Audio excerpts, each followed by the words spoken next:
morning. Good morning. Everyone doing good? Yeah. Feeling alive? Awesome, that's fantastic.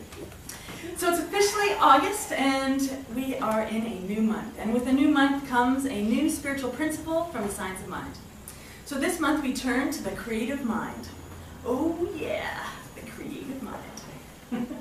Ernest Holmes stated in The Science of Mind, "We believe that the universal spirit, which is God, operates through a universal mind, which is the law of God, and that we are surrounded by this creative mind which receives the direct impress of our thoughts and acts upon it." I know, mind-blowing stuff, life-changing stuff. So today is going to be more like a lesson than a talk. But I guess it can be both, so that's good. So, we believe, we know that spirit operates through mind, and that spirit is the creative intelligence that surrounds absolutely everything, everyone, everywhere. And we know that there is only one creative mind. Then that mind is my mind, and that mind is your mind. And we are within the one creative intelligence that is universal mind.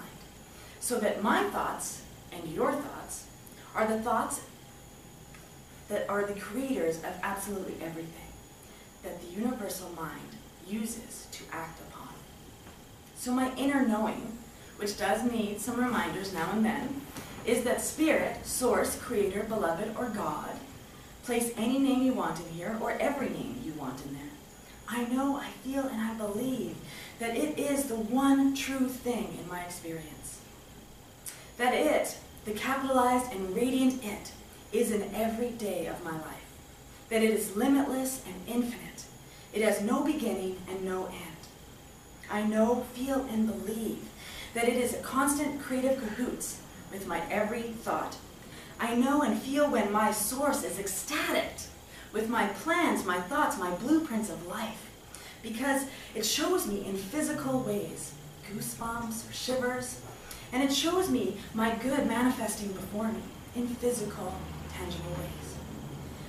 There are always ways to know that the creative mind is telling me I'm on the right track. And that's when I'm not even trying.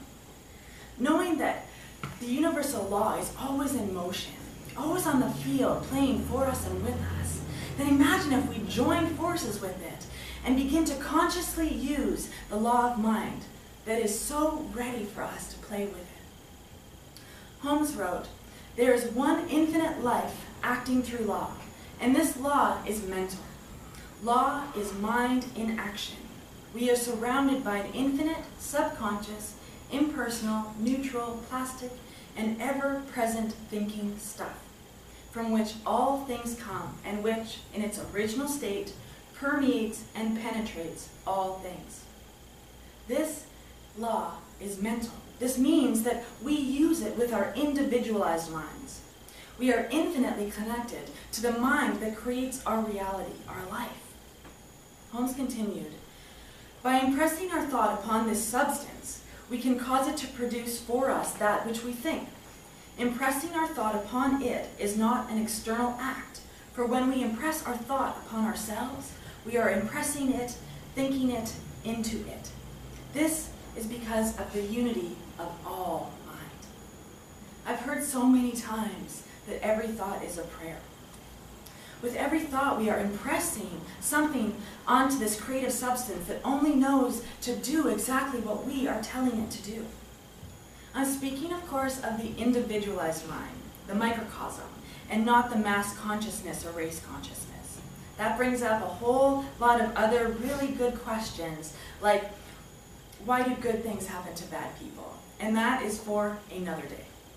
Today, I'm talking about how to change my and your experience as an individualized manifestation of reality. I'm talking about training our thoughts to use the law of mind on a conscious level so that the impress of our thought that is firmly and constantly pressing itself in the substance of creative mind is what we choose it to be. I mean, instead of just all willy-nilly, some good creating in our lives, some of the time. I'm talking about receiving and co-creating all the good. the good that is your birthright, the good, the infinite, limitless good that you signed up for when you consciously chose to become a living, experiencing human being. I'm talking about how to impress the law with your thoughts, with your words, with your conscious use of every single breath. In the Science of Mind, it states, if through the law, thought is creative, we cannot say that one thought will create while another will not. We must admit that all thought is creating according to our impulse, emotion, and conviction behind that thought.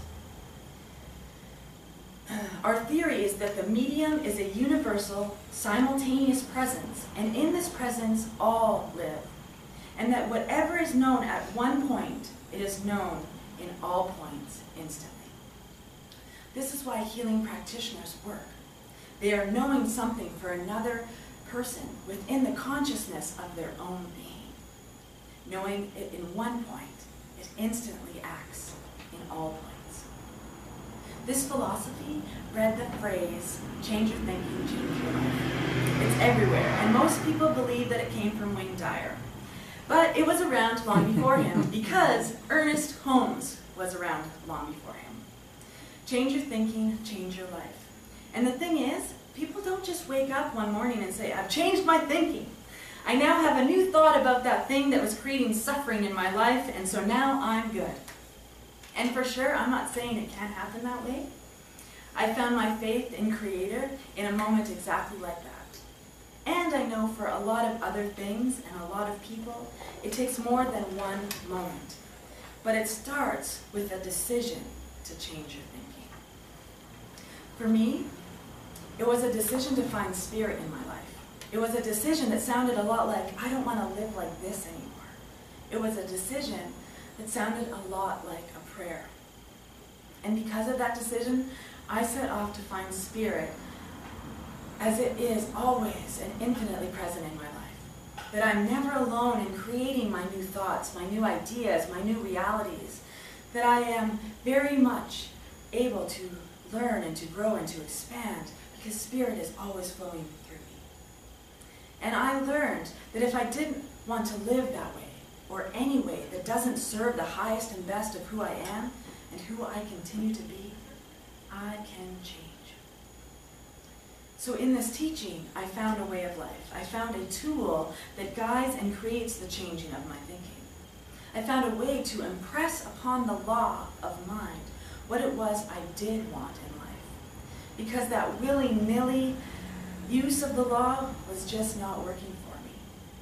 And when I showed up into this teaching, and when I stepped into my first spiritual empowerment class, I discovered a new way to talk to spirit, a way to talk to the creative substance that had always been listening, waiting for me to press upon it guidance and understanding of what it was I truly wanted to impress and to express. A way to speak to the divine presence that is within me, within the one mind, directly, purposefully, and passionately. To positively affirm the truth that the universe is always aware of, but sometimes our individual minds seem to forget. This tool changed my life and healed me in more ways than I can even count. And it moved me from an unexamined life to a joyful expression of the divine. Spiritual mind treatment is a form of affirmative prayer. It is a way to consciously impress the creative substance of life with your positive, life-affirming thoughts and create a redirection towards a more purposeful and exceptional life. It is a way to change your thinking and change your life. I've studied the art and science of spiritual mind treatment for over 8 years. I've taken many classes, and I've developed my skills of impressing upon the law. I have learned many spiritual tools that have helped guide and sustain my life, but none, for me, more powerful than this one. Spiritual mind treatment, or affirmative prayer, is a movement of thought within the mind of the one praying, along a definite line of meditation that is for a specific purpose. Spiritual mind treatment is the act of the conscious impress of one's thought into the law of mind.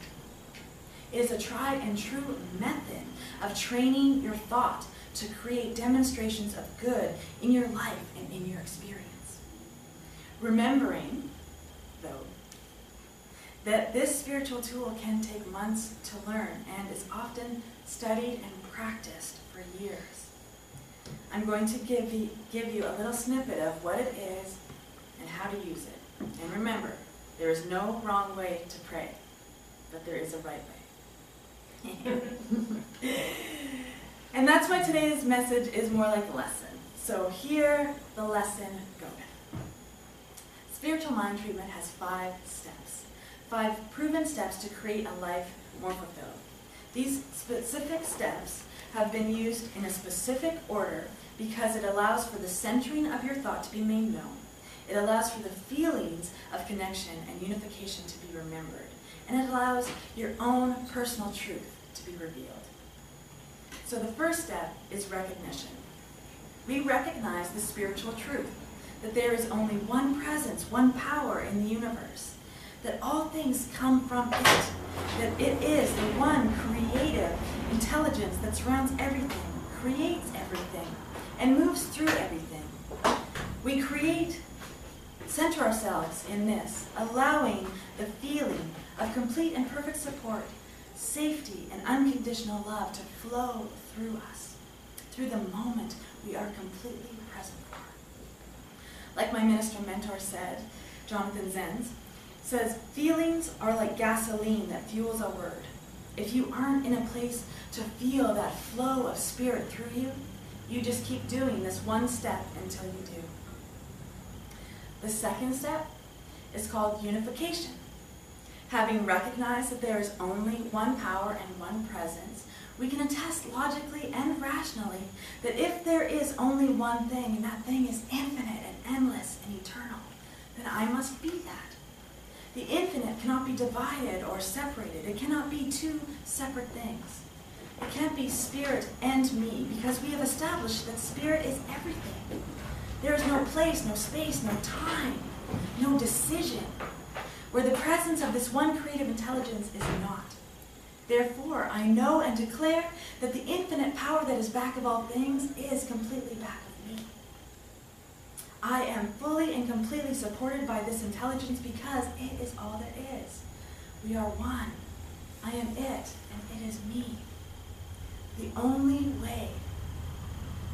way spirit can experience anything is through me. So again, if you don't feel this presence within you, then you keep doing this one step until it is. In fact, if you only do the first 2 steps of treatment, you will have done enough. If the only thing that you ever do is recognize that there is a presence and that you are unified with it, then you are creating good change in your life. You are certainly creating a personal understanding and relationship with the divine presence that is within you and within all things. However, there are 3 more steps. The next step is declaration or realization. You get to pick. This is the step where we affirm positively and impress our declaration of truth upon the law of mind. This is where we realize and reveal the spiritual truth of our being. This is where we allow our original nature to be revealed and remembered, to be made known, as we remember the wholeness, the perfection that we are. That spirit is always within us, and that absolutely at all points in our own experience, that we are whole, perfect, and complete. At the very core of our spiritual being, our soul, there is nothing that needs to be healed or mended, for there is nothing within spirit that is wounded or broken. This is where we impress upon the universal mind, consciously declaring that we know the truth, and we affirm it confidently with conviction and faith. We confirm and affirm the truth we know that we want it to be like. In a positive, present tense declaration. It is present because it is already so in spirit. There is no past in spirit. There is no future in spirit. There is only this moment. in this breath. We use strong statements like, I know and I am. I know that I'm infinitely supported by Source, and therefore I open myself up to receive the good that Spirit has for me. I know right here and right now that all of life is a gift, and so I unwrap it in this moment with love and joy and beautiful expectancy. I know at the very core of my being that there is nothing and no thing stronger than that which created me. So I stand fearlessly in this moment, recognizing the same strength that holds up the universe holds me to my vision. I could go on and on. And again, if you don't feel this truth is living within you, you just keep doing this step until you do. The fourth step is a prayer unto itself. It's gratitude. With gratitude that glues and ties and binds all good things together. And it can be as simple as saying, thank you, Spirit. Thank you. And the intention of gratitude is to recognize and be thankful for everything just as it is. And being grateful for knowing that every word you just spoke is already a complete and perfect idea in the mind of the one that makes it so. To have that feeling well up inside of you, that you know without doubt that you've already received the gift of the word that you have just spoken. Being grateful that there is a universal law that is ours to use. Thank you. And finally, the last step. This one can be a doozer. You have to release. You have to release the words, the thoughts, the intentions, and allow Spirit to take them all in. And to do the one thing that it is here to do. To act upon your word. To create, to make manifest every morsel of consciousness, directed word into your life. This step can be tricky for a lot of us because we tend to become attached to those ideas, those thoughts, and those beliefs that we want so badly to be made manifest in our experience. Some of us aren't gardeners because we tend to dig up the dirt to see if it's growing. But it isn't ours to do. We did our work by impressing upon the law directed conscious thought into the law of mind. That is all that is ours to do. It is Spirit's job from here on out. Ernest Holmes said, "No, without a shadow of a doubt, that as a result of your treatment, some action takes place in an infinite mind." That's about trust. That's about having faith in something that we can't see with our eyes or hear with our ears. To know without a shadow of a doubt that as a result of your treatment, some action takes place in the infinite mind. And so I release, I let go. I surrender to the power and presence that knows what to do better than I could ever possibly know. I let go of cherished outcomes and I allow Spirit to move through me and through my life in bigger and better ways than I could even imagine for myself. I place my faith in God. So recognizing that divine presence, unification, knowing that you are one with it, for it is the only thing that is moving and flowing through this universe. Declaration, revealing and realizing the truth of who you already are in that mind. Being grateful, absolutely grateful for knowing that it is already done. And releasing, letting it go, and knowing it is so. That, my friends, that, my beloveds, is treatment.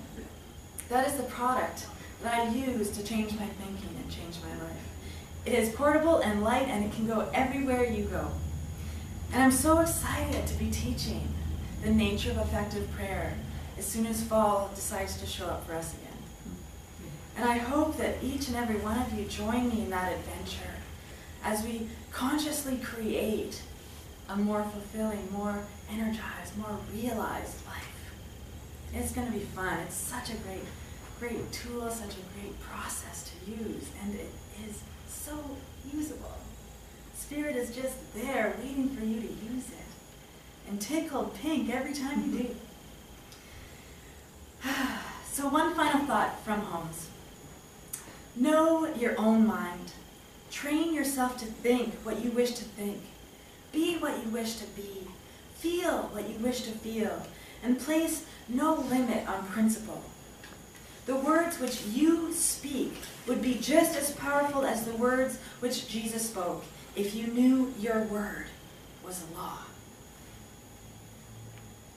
How powerful are you, knowing what you know, and acting and impressing the law? Use it. Namaste. Namaste.